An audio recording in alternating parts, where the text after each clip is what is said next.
Ouvre mes mains, Seigneur, qui se ferme pour tout garder, le pauvre enfant devant ma maison. Apprends-moi à partager. Oui, chers frères et sœurs, par ce chant que nous entendons souvent durant le temps de carême, le Seigneur nous invite à ouvrir nos cœurs aux nécessités des autres. Dans la part de l'Évangile, Jésus nous relate la parabole de l'homme riche et du pauvre Lazare. Nous sommes en droit de nous poser la question. Le riche est-il allé en enfer parce qu'il était riche, Lazare le pauvre au paradis parce qu'il était pauvre? Bien sûr que non. Oui, chers frères et sœurs, la richesse n'est pas une mauvaise chose. Tout dépend de l'usage que nous faisons des richesses ou de l'influence des richesses sur notre vie.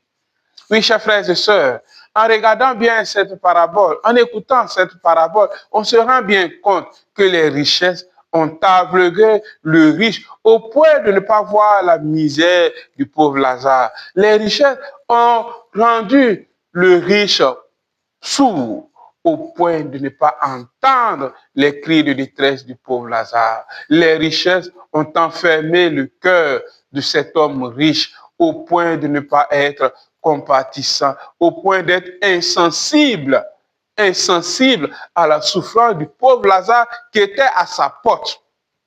Oui, chers frères et sœurs, la richesse n'est pas une mauvaise chose. Tout dépend de l'usage et de l'influence de la richesse sur notre vie. Oui, chers frères et sœurs, nous sommes donc invités à partager ce que nous avons. Mais quelqu'un pourrait répondre, mais moi, je n'ai rien.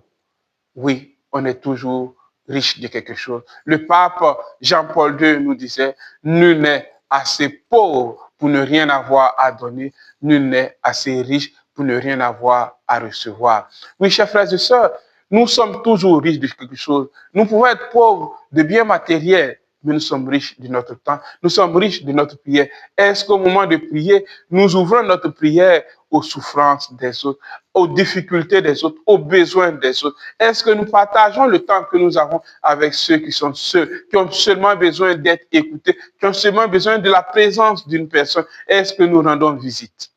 Oui, chers frères et sœurs, nous sommes riches de quelque chose. Et ce dimanche est une invitation à vivre ce que nous appelons les œuvres de miséricorde corporelle. Donner à manger à ceux qui ont faim, donner à boire à ceux qui ont soif, vertir ceux qui sont nus, rendre visite aux malades, rendre visite aux prisonniers, accueillir l'étranger et ensevelir les morts. Seigneur, ouvre nos mains à partager, ouvre surtout nos cœurs, afin que nos cœurs ne soient pas insensibles à la souffrance des autres, que nous puissions apporter ce que nous pouvons pour donner consolation à tous ceux qui souffrent. Que Dieu vous bénisse. Bon dimanche et n'oubliez pas de liker et de partager la vidéo.